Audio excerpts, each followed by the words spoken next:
2024, Maharashtra is a key swing state with as many as 48 Loksabha seats, the second highest after Uttar Pradesh. In the two phases that have been concluded, a significant number of seats from Maharashtra have gone to the polls. In phase 3, as many as 11 seats are going to the polls. As the map shows, these seats are located across 3 different regions. These are the Konkan coast, the Marathwada belt, and parts of western Maharashtra. In the upcoming phase of polls in Maharashtra, as many as 11 seats will be going to the polls. These are Raigad, Baramati, Osmanabad, Latur, Solapur, Madha, Sangli, Satara, Ratnagiri, Sindhudurg, Kolhapur and Hadkanangle. As you can see on this map, most of these areas are either in the western Maharashtra region or along the coast of the state. In fact, some area also comes in the Marathwada region. In 2019, 4 out of these 11 seats were won by the BJP, 4 by the undivided Shiv Sena, so that's 8 for the NDA total, and 3 at that time were won by the Congress's ally, the NCP. This time, as you would say, it's a big khichdi.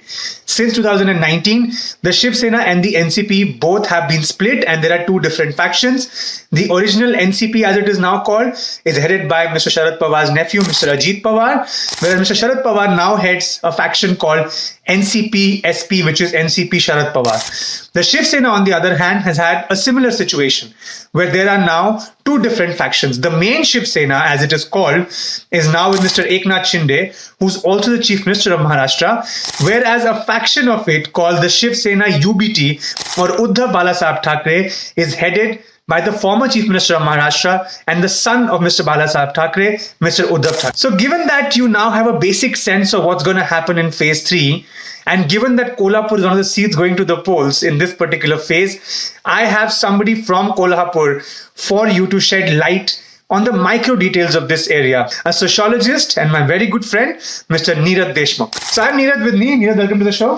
Thank you, Kartikeya. So I'm going to do a rapid fire with you. I have 3 questions for you. Yes. Let's see how quickly you can answer them. First question, Neerad. Tell us something about this particular area. I mean, I've spoken a little bit about it, but give us some details. Which political parties dominate in this particular area? So the seats that go to vote in this phase are divided into Konkan, Western Maharashtra, and part of Marathwada. The Konkan region, as you know, has traditionally been dominated by Shiv Sena. Yeah. The Western Maharashtra part is dominated, I would say, largely by NCP. And in Marathwada, the fight always has been between Congress and the BJP. And it still seems to be the same. Like Latur, for example, is still Congress BJP.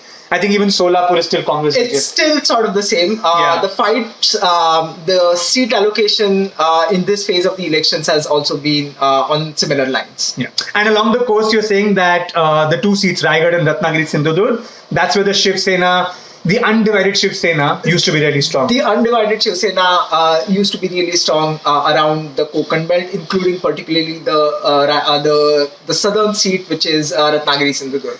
Now, one more question to this. It is said a large part of this particular area is Sharad Pawar country. Is that true? That is true. Sharad Pawar's home constituency, Baramati, goes to vote in this polls.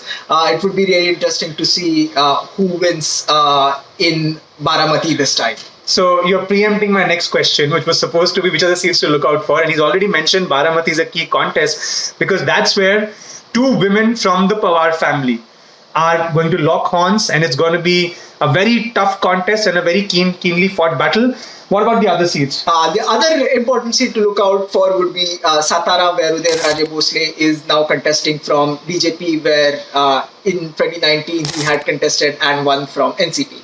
But then he also defected and lost the bypoll, and the NCP beat him in the bypoll when he had defected in 2018. That is true. So Satara would be an interesting seat to watch out for. Okay. You get one more seat to watch out. Okay, then I would say Solapur, where it is Praniti Shinde contesting from the Congress seat. The daughter of Mr. Sushil Kumar Shinde. Sushil Kumar Shinde, the ex-Union Minister and the ex-Chief Minister. And used to be a big Dalit leader for the Congress in Maharashtra at some point, right? He was a very tall Dalit leader and Dalit icon for Congress in Maharashtra. Yeah. One last question, Neerad, and I think this is an area where not a lot of people are talking about.